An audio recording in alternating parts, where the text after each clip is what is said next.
আমাদের প্রধান মেহমান চলে এসেছে। আমি অনুরোধ জানাচ্ছি কোরআনের ছায়াতলে চলে আসুন। সংগ্রামী মুসলিম তাওহীদি জনতা, এই পর্যায়ে আপনাদের সামনে কোরআন ও হাদিস থেকে আলোচনা পেশ করবেন বিশিষ্ট ইসলামী চিন্তাবিদ মুফাসসিরে কোরআন হাফেজ মাওলানা মোহাম্মদ মিজানুর রহমান আনসারী। হাফেজ মাওলানা মোহাম্মদ মিজানুর রহমান আনসারী বিভাগীয় সিনিয়র সভাপতি, কোরআন হাদিস রিসার্চ সেন্টার, রংপুর। শ্রদ্ধা হুজুরকে কোরআন ও হাদিস থেকে মহামূল্যবান তাফসীর পেশ করার জন্য সবিনয় অনুরোধ জানাচ্ছি।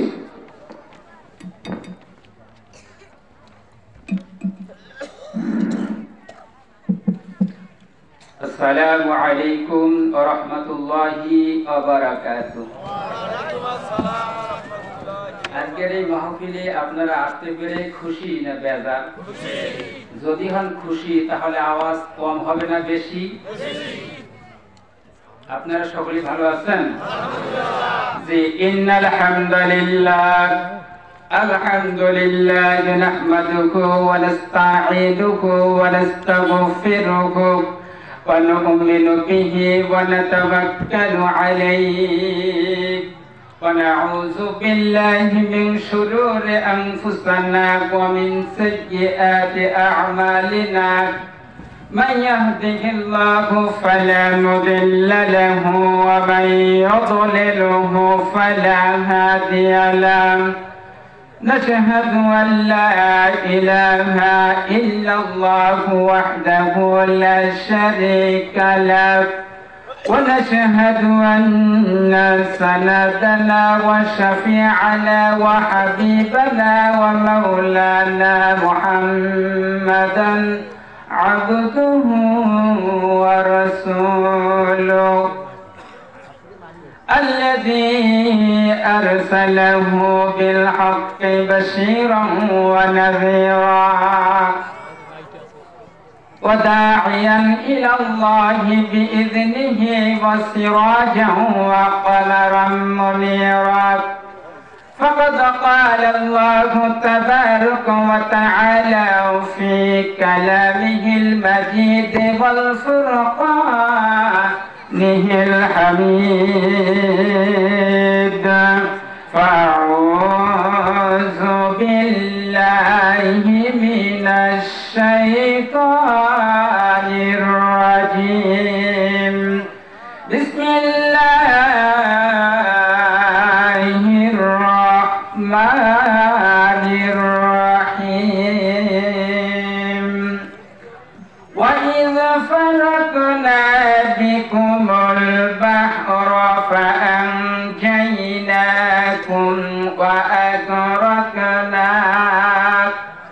وأغرقنا آل فرعون وأنتم تنظرون. صدقت يا رب العالمين. وعن ابي هريره رضي الله تعالى عنه قال قال رسول الله صلى الله عليه وسلم الصلاة الخمس والجمعة إلى الجمعة ورمضان إلى الرمضان مكفرات لما بينهن إذا اجتنب الكبائر. رواه المسلم. اے ختم رسول فخر شاہ مدینہ دخلت مجھے منظر گلزار مدینہ.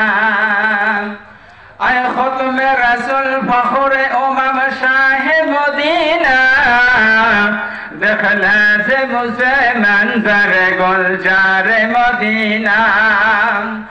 اللہ نے ہم کو مکہ کے کعبہ بنایا، اس کعبہ کا کعبہ مروز اس کے بنایا.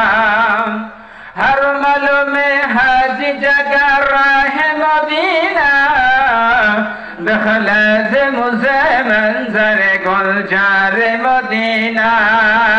একটুখানি জিকির হবে লা ইলাহা, জোরে জোরে লা ইলাহা। আপনারা কি কালেমা পড়তে ভয় পাচ্ছেন? আমরা তো আগেও ভয় করি নাই, এখন তো ভয় করার কোনো প্রশ্নে ওঠে না। কথা বলেন ঠিক না? আজকে এইরকম তাফসীর মাহফিল করতে হলে এলাকার পাতি মাস্তানের কাছ থেকে অনুমতি নেওয়া লাগতো। এরকম তাফসীর মাহফিল করতে হলে লিডার নেতার কাছ থেকে অনুমতি নেওয়া লাগতো। কথা বলেন ঠিক না?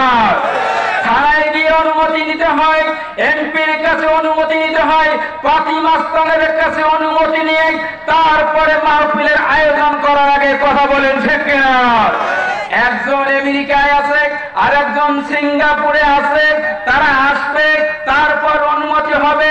অনেক কষ্ট শ্রম মুজাহাদা করার পরেই যখন এলাকাবাসী তাফসীর কোরআন মাহফিলের ব্যবস্থা করে, তখন তারা প্যান্ডেল ভেঙে যায়। কথা বলেন ঠিক না?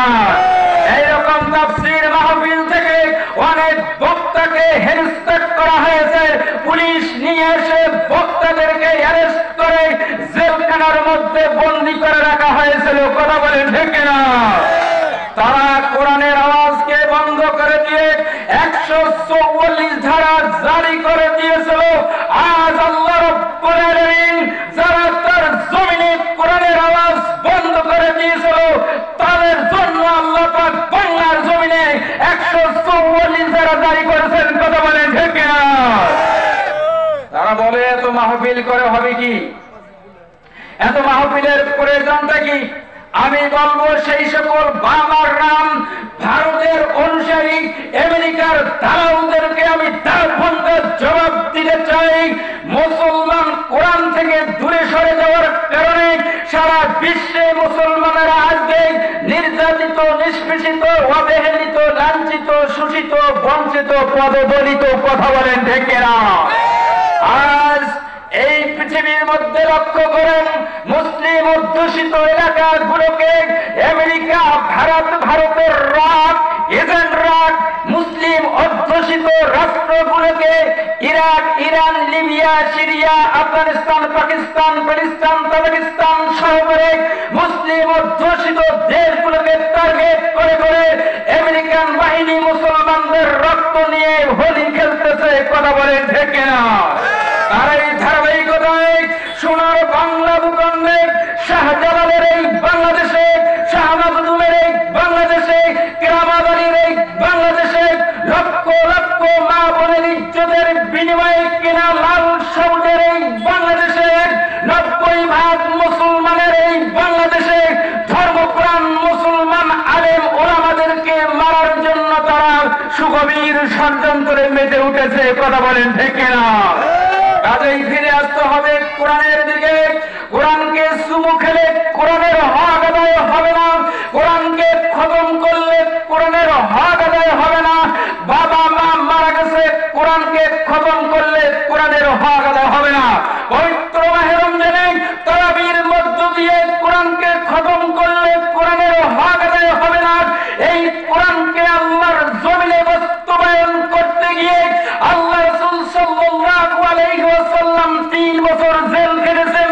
তায়েফের ময়দানে শরীর থেকে রক্ত ঝরিয়েছেন, উহুদের ময়দানে দমদম মোবারক শহীদ করেছেন, সাহাবারা অর্থ দিয়েছেন, জীবন দিয়েছেন। কথা বলেন ঠিক না?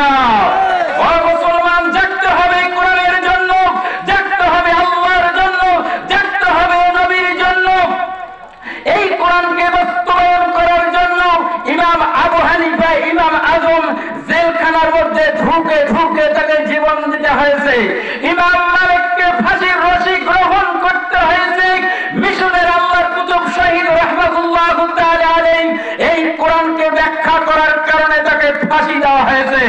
এই সোনার বাংলা ভূখণ্ডে যারা ইনিল হুকমু ইল্লা লিল্লাহ, ইসলামের the complete code of life হিসেবে প্রতিষ্ঠিত করতে চায়, সেই সকল কোরআন অনুসারীদেরকে কাদের মোল্লাকে ফাঁসি দেওয়া হয়েছে, নিজামীকে ফাঁসি দেওয়া হয়েছে, মুজাহিদকে ফাঁসি দেওয়া হয়েছে। কোরআনের পাখি 50টি বছর মানুষদেরকে ইসলামের দাওয়াত দিয়ে দিয়ে অমুসলিমদেরকে কালেমা পড়ে মুসলমান করিয়েছে। কথা বলেন ঠিক না? সেই কোরআনের পাখি এই কোরআনের আইনকে বাস্তবায়ন করার জন্য নেতৃত্ব দেওয়ার অপরাধে আল্লাহর কোরআনের পাখিকে জেলখানায় বন্দী করে 13টি বছর জেলখানায় রেখে দেওয়া হয়েছে। ও আমার ধর্মপ্রাণ মুসলিম ভাইরা, আল্লামা দিলওয়ার হোসেন সাইদির রেখে যাওয়া সেই আদর্শ, ইমাম আজমের সেই রেখে যাওয়া আদর্শ, ইমাম মালিকের সেই রেখে যাওয়া আদর্শ আল্লাহর জমিনে আল্লাহর কোরআনকে বাস্তবায়ন করার জন্য যদি রংপুর বিভাগের নীলফামারী জেলার এই এলাকা থেকে কোরআন বাস্তবায়নে যদি ডাক আসে, তাহলে আল্লাহর জমিনে আল্লাহর কোরআনকে বাস্তবায়ন করার জন্য যদি কাপড়ের কাপড় মাথায় নিয়ে আল্লাহর জমিনে আল্লাহর ইসলাম কায়েম করার জন্য যদি ঘর থেকে বের হতে হয়, তাহলে কারা কারা রাজি আছেন? দুহাত তুলে আল্লাহরে দেখাও মুসলমান।